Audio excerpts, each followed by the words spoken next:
The capture, 770 words. Setting, a human mining colony on the planet Kepler 442b. Year 2387. Main character, Jake Morrison, a 28-year-old mining engineer from Earth opening scene. Jake works the night shift at the Titan mining station, extracting rare metals from deep underground. The colony has 200 humans living in a small settlement surrounded by alien wilderness. Strange energy readings have been detected for weeks, but corporate headquarters dismissed them as equipment errors. The attack, during a routine mining operation. Jake's team discovers unusual crystalline formations that pulse with blue light. As they investigate, the mine shakes violently. Emergency alarms sound throughout the colony. Through the comm system, Jake hears panicked voices reporting that alien ships have surrounded the settlement. First contact. Jake and his team rush to the surface to find sleek, black spacecraft hovering above the colony. The ships are unlike anything in human databases, organic-looking with curved edges that seem to shift in the light. Tall, humanoid figures in advanced armor emerge from the vessels. They move with perfect coordination, their weapons humming. With energy. The warrior. Among the alien soldiers, one figure stands out. She is taller than the others, wearing ornate armor that gleams with purple and silver patterns. Her movements are fluid and deadly as she leads the attack. Jake watches from a distance as she single-handedly defeats 6 human security guards without breaking stride. The selection. The aliens systematically capture humans, but they seem to be looking for something specific. Jake notices they scan each person with handheld devices before deciding their fate. Most humans are released, but a few are taken aboard the ships. When the female warrior approaches Jake's hiding spot, her scanner lights up bright green when pointed at him. The chase. Jake runs through the mining tunnels he knows by heart, but the alien warrior follows him with impossible speed. She seems to anticipate his every move, cutting off escape routes before he can reach them. Her armor allows her to leap great distances and move through darkness as if it were daylight. Confrontation. Cornered in the deepest part of the mine, Jake faces the alien warrior. She removes her helmet, revealing a face that is both beautiful and terrifying. Her skin has a slight blue tint. Her eyes are large and golden, and strange markings cover her forehead. She speaks in perfect English, her voice carrying an otherworldly accent. The claim, "You are the one," she says, pointing a strange device at Jake. "Your genetic pattern matches what we have searched for across 12 systems. You will come with me." Jake tries to resist, but her technology is far beyond human understanding. She places a collar-like device around his neck that makes him feel calm and compliant. Revelation. As she leads him to her ship, the warrior explains that humans possess a rare genetic trait that her people need for survival. Jake learns that her species, the Valkyrie, are facing extinction due to a plague that affects their reproduction. Only human males with specific genetic markers can help them create hybrid offspring that are immune to the disease. The ship Jake is brought aboard the alien vessel, which is even more impressive inside than outside. The walls seem alive, pulsing with soft light. The technology is so advanced, it appears almost magical.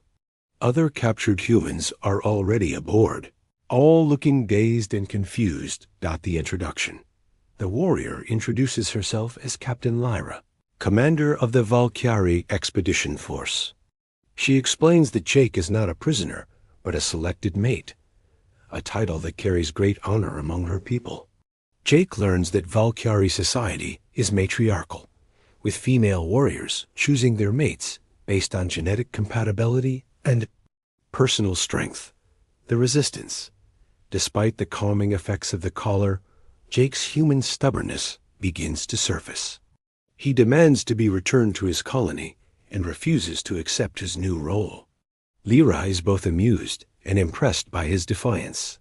as most species they have encountered simply submit to their superior technology. The promise. Lyra tells Jake that his resistance only makes him more valuable to her. In Valkyrie culture, a mate who shows strength and independence is highly prized.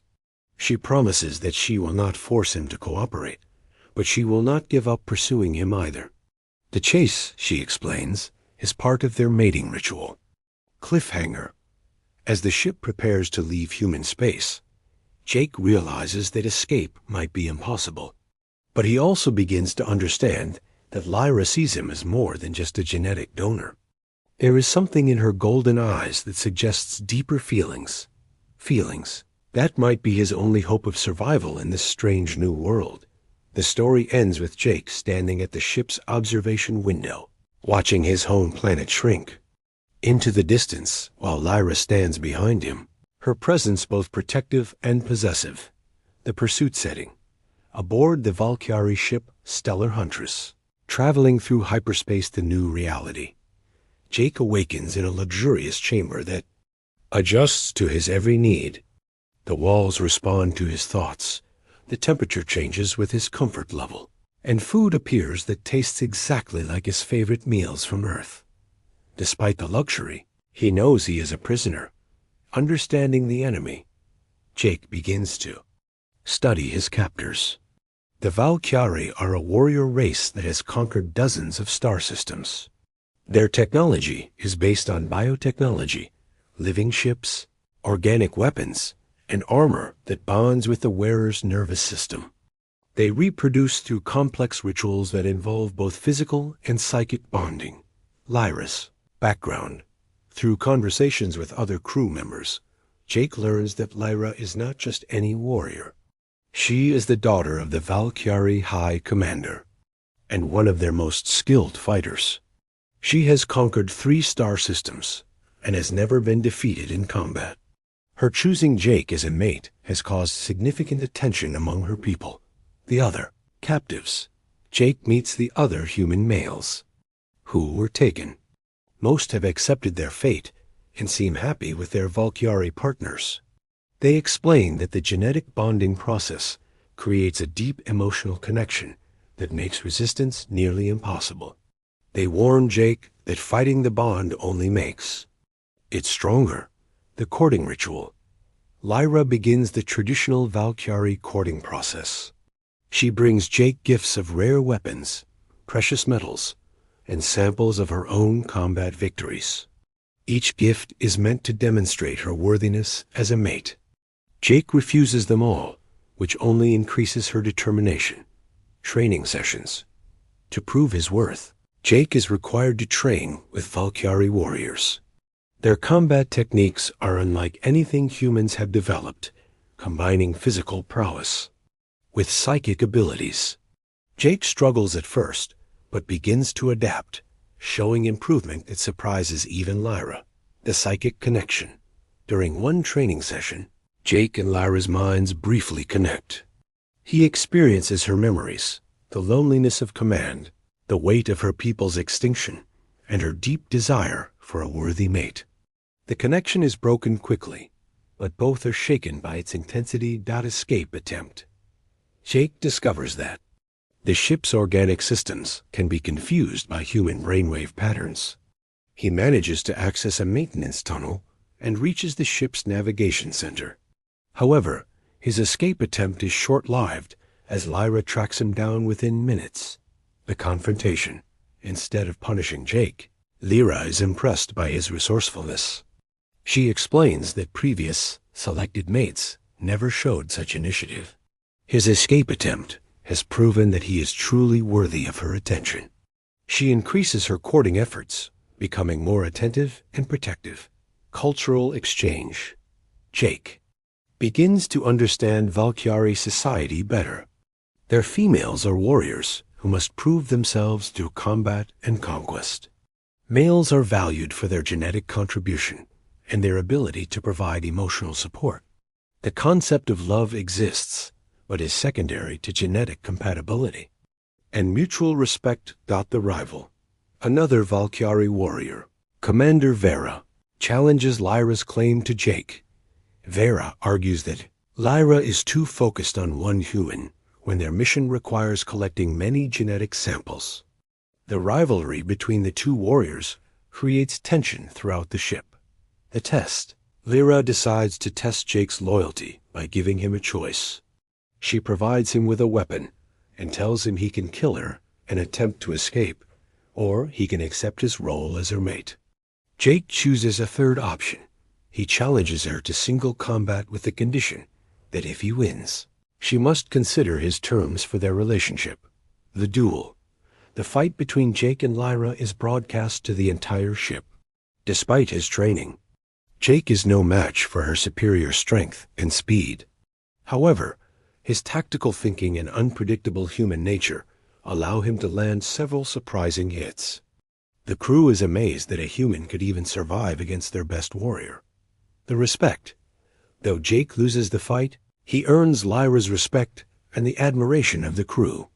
Lyra declares that Jake has proven himself worthy, not just as a genetic donor, but as a true mate who could stand beside her in battle. She begins to treat him as an equal rather than a captive. The revelation. Jake learns that the Valkyrie are not just facing extinction from plague, they are also being hunted by an ancient enemy called the Devourers. These beings consume entire civilizations and are approaching Valkyrie space. Lyra's mission to find human mates is part of a desperate plan to create a hybrid army strong enough to fight this threat. The Bond setting. The Valkyrie homeworld of Astria Prime. A planet with floating cities and bioengineered landscapes arrival. Jake's first sight of the Valkyrie homeworld is breathtaking. Massive cities float in the sky, connected by bridges of living crystal. The planet's surface is covered in forests of metallic trees that sing in harmonious tones. The technology is so advanced that it appears indistinguishable from magic. The presentation. Jake is brought before the High Council of Valkyrie, including Lyra's mother, Supreme Commander Kira. The council chamber is a vast dome where gravity flows in different directions, allowing beings to stand on walls and ceiling. Jake struggles to adapt to the disorienting environment. The judgment. The council questions Jake about his worthiness as a mate to their most prized warrior. They test his mental strength, emotional stability, and genetic compatibility. Jake passes most tests, but fails the psychic bonding assessment, which concerns the council members. The plague. Jake is shown the true extent of the Valkyrie crisis. Entire cities stand empty, their populations decimated by a genetic plague that prevents successful reproduction. The few remaining children are weak and sickly. The sight of dying Valkyrie younglings affects Jake deeply, making him reconsider his resistance. The laboratory. Valkyrie scientists explain their research into human Valkyrie hybridization. They have been studying captured human genetic material for decades, but actual bonding with willing human partners produces far superior results. Jake learns that his specific genetic markers could help create children immune to both the plague and the Devourers. Bio-weapons. The pressure. Lyra faces increasing pressure from her people to complete the bonding process. Other warriors mock her for her inability to secure her chosen mate's cooperation. Her status as a commander is questioned, and rivals begin to challenge her authority. The compromise. Jake proposes a deal to the council. He will undergo the bonding process, but only if the Valkyrie agree to certain conditions. Protection for his home colony, respectful treatment of other human captives, and his involvement in military planning against the Devourers. The council is outraged by a human making demands. The support. Surprisingly, Lyra supports Jake's conditions. She argues that his strategic thinking and unpredictable nature could be valuable assets in their war. She stakes her reputation on Jake's potential, convincing the council to accept his terms. The preparation. The bonding ritual requires extensive preparation. Jake must undergo physical and mental conditioning to survive the psychic melding process. He learns Valkyrie meditation techniques and combat forms. The process is painful and exhausting, but Jake perseveres. The ritual, the bonding ceremony, takes place in a sacred chamber beneath the planetary surface. Jake and Lyra are connected to a living network of bioneural interfaces. As their minds merge, Jake experiences Lyra's entire life, her training, her victories, her fears, and her growing love for him. The revelation. During the bonding, Jake discovers that Lyra chose him not just for his genetics, but because she saw something in his psychological profile that reminded her of herself. His stubborn independence and protective nature mirror her own warrior spirit. The connection between them runs deeper than either realized. The transformation. The bonding process changes Jake at a cellular level. His strength and reflexes improve. Dramatically, he gains limited telepathic abilities, and his lifespan extends to match Lyra's. However, he retains his human consciousness and free will, creating a unique hybrid being. The enemies. During the ceremony, the Devourers launch a surprise attack on Astria Prime. These ancient beings are revealed to be massive, tentacled creatures that consume psychic energy. They are attracted to the bonding ceremony's powerful psychic emissions. The first battle. Jake and Lyra, still connected by the incomplete bonding process, fight together against the Devourers. Their combined human unpredictability and Valkyrie skill proves devastatingly effective. They manage to repel the attack, but the city suffers significant damage. The new dynamic. After the battle, Jake and Lyra's relationship has fundamentally changed. They are no longer captor and captive, but true partners bound by psychic connection. Jake can feel Lyra's emotions, and she can sense his thoughts. The bond is not complete, but it is strong enough to affect both of them. The mission, the Devourer attack, proves that time is running out. Jake volunteers to help plan the defense of Valkyrie space, using his human tactical thinking to complement their warrior strategies. He proposes gathering more human volunteers rather than forcing compliance through capture. Commitment. Jake makes a conscious choice to commit to Lyra and her people. He realizes that his freedom was never truly at stake. Lyra would have let him go if he had truly wanted to leave. His decision to stay and fight is made of his own free will, which strengthens their bond even further. The war setting. Multiple battlefields across the galaxy as the Devourer invasion begins in earnest. Fleet. Jake finds himself aboard the Valkyrie command ship Eternal Fury, leading a mixed fleet of Valkyrie vessels and human ships. His home colony volunteered to join the war effort after learning about the existential threat. The combined fleet represents the first true alliance between the two species. The strategy. Jake's human tactical approach revolutionizes Valkyrie. Warfare. While they traditionally relied on individual warrior prowess and direct confrontation, Jake introduces concepts of misdirection, guerrilla warfare, and coordinated group tactics. The combination proves highly effective against Devourer forces. The hybrid soldiers. The first generation of human Valkyrie hybrids has been born and artificially aged to combat readiness. These soldiers possess human creativity and adaptability combined with Valkyrie strength and psychic abilities. Jake serves as their training commander, teaching them to balance both sides of their nature. The Devourer threat, the true horror of the Devourers is revealed. They are not just conquerors, but cosmic parasites that feed on the life force of entire civilizations. They have consumed hundreds of species across the galaxy, growing stronger with each victory. Their bioships are living nightmares that adapt to any weapon used against them. The personal stakes? Lyra is pregnant with Jake's child, the first natural human Valkyrie hybrid.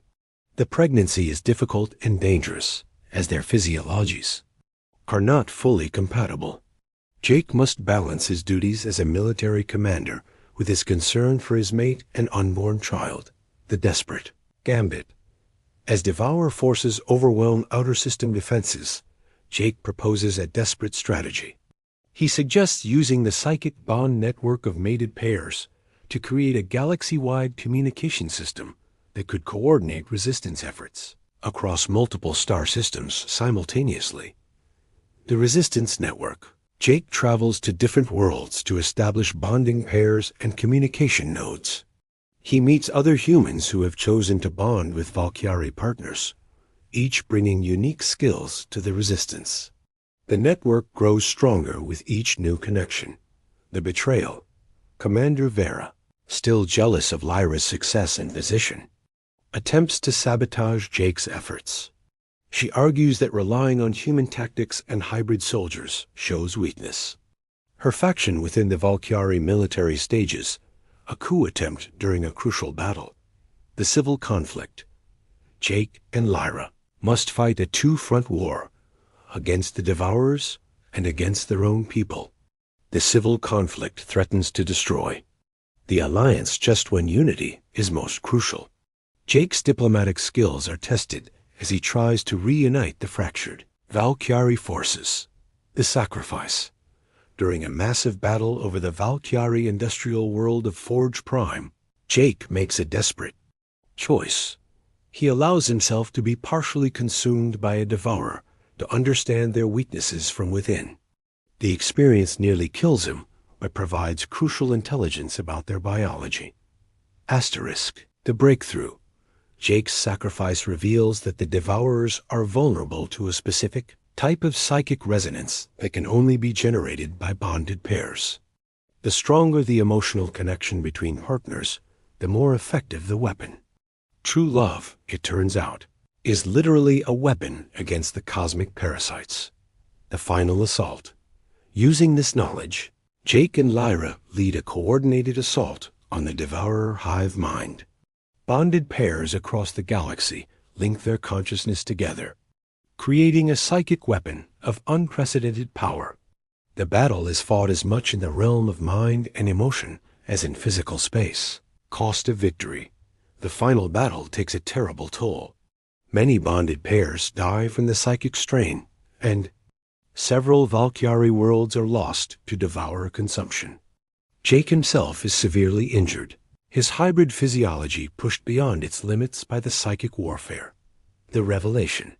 During the climactic battle, Jake discovers that the Devourers were once a species much like the Valkyrie, but they chose to embrace conquest and consumption over love and cooperation. They became monsters by abandoning emotional connections in favor of pure power. The choice. As the Devourer fleet retreats, Jake faces a choice. He could pursue them and potentially eliminate the threat forever, but doing so would require him to embrace the same ruthless mindset that created the Devourers. Instead, he chooses to focus on building and protecting rather than destroying. The New Order. The war ends with the Devourers retreating to the far reaches of the galaxy, weakened but not destroyed. The human Valkyrie alliance has proven that cooperation and love are more powerful than conquest and consumption. A new galactic order begins to emerge based on these principles. The birth. During the aftermath of the final battle, Lyra gives birth to their daughter, a healthy hybrid child who represents the future of both species. The child possesses abilities that neither parent could have imagined, suggesting that the next generation will be even stronger than the current one. The transition. Part 4 ends with Jake and Lyra preparing for the challenges of peace, which may prove as difficult as the challenges of war. They have won the battle for survival, but now they must win the battle for the future. The future setting. 5 years after the war, on New Terra, a jointly colonized world that serves as the capital of the human Valkyrie Alliance. The New World, New Terra, is a marvel of combined human and Valkyrie technology. Cities grow like living organisms, adapting to their inhabitants' needs. The sky is filled with both human spacecraft and Valkyrie bioships working together. Children of both species play in parks where earth flowers bloom alongside Valkyrie. Crystal trees. The family. Jake and Lyra's daughter, Maya, is now 5 years old and displaying remarkable abilities. She can communicate telepathically with both species, shows incredible problem-solving skills, and has an intuitive understanding of both human technology and Valkyrie biosystems. She represents the first of a new generation that will bridge two worlds. The challenges. Despite their victory, the Alliance faces new challenges. Some humans fear the loss of their pure genetic heritage, while some Valkyrie worry about diluting their warrior culture. Integration is not easy, and Jake finds himself working as much as a diplomat as a military commander. The expansion. The Alliance has begun exploring new star systems together, seeking other species that might benefit from their cooperative model. They have encountered several civilizations that were devastated by the Devourers and are helping them rebuild. Jake leads these first contact missions, his unique perspective valuable in dealing with traumatized species. The school. Maya attends the first integrated school where human and Valkyrie children learn together. The curriculum includes both human sciences and Valkyrie warrior training, both Earth literature and Valkyrie meditation techniques. The children adapt far more easily than their parents to this blended culture. The resistance. Not everyone embraces the new order. A group of human purists, led by Jake's former mining supervisor, attempts to establish a pure human colony free from alien influence. Their efforts create tension within the Alliance and force Jake to confront his own past and the prejudices of his species. The discovery. During an exploration mission, Jake and his team discover ancient ruins that appear to predate both human and Valkyrie civilizations. The ruins contain technology that seems designed for species cooperation, suggesting that the Alliance model is not new but represents a return to an older galactic order. The mentor. Jake begins training the next generation of hybrid children, teaching them to balance their dual nature. He learns as much from them as they learn from him, as their natural abilities far exceed anything he could have imagined. They represent not just a merger of two species, but something entirely new. The threat. Intelligence reports suggest that the Devourers are regrouping in distant galaxies, potentially preparing for another invasion. Jake must decide whether to take the fight to them or continue building defensive capabilities. The choice will determine the future direction of the Alliance. The philosophy. Jake has evolved from a simple mining engineer to a philosopher of interspecies cooperation. He writes extensively about the principles that make the Alliance work: mutual respect, shared sacrifice, and the recognition that diversity strengthens rather than weakens a civilization. The Council. Jake is elected to serve on the High Council of the Alliance, the first human to hold such a position. His election represents full acceptance by both species and recognition of his unique role in bringing them together. However, the position comes with enormous responsibility and pressure. The return. Jake and Lyra visit Jake's original mining colony, now a thriving world where humans and Valkyrie work together, extracting resources for the Alliance. The transformation is remarkable. What was once a struggling outpost is now a prosperous world. Jake's former colleagues barely recognize him. The reflection. Jake often reflects on how his life changed from that night in the mining tunnels. He realizes that what he initially saw as capture was actually liberation from a narrow life and narrow thinking. His relationship with Lyra has grown into something deeper than either species had previously experienced. The next generation, Maya and her hybrid friends, display abilities that suggest they may be capable of things neither parent species could accomplish. They seem to instinctively understand concepts that adults struggle with, and their play often resembles advanced scientific research. The legacy. Jake begins writing his memoirs, not for glory, but to provide guidance for future generations facing similar challenges. He wants to ensure that the lessons learned from the Human-Valkyrie alliance are not forgotten and can be applied to other interspecies relationships. The choice. As the story concludes, Jake faces a new choice. He could remain on New Terra and continue building the alliance, or he could join a new expedition to explore distant galaxies and seek out other species. The decision will shape not just his future, but the future of the alliance itself. Ending. The story ends with Jake and Lyra standing together watching their daughter play with both human and Valkyrie children. They have accomplished something unprecedented, the creation of a truly cooperative interspecies civilization. The future is uncertain, but it is bright with possibilities that neither species could have achieved alone. The final message. The story concludes with the understanding that true strength comes not from conquest or domination, but from cooperation and love. Jake's journey from captive to leader illustrates that the greatest victories are won not through force, but through understanding and unity. Asterisk.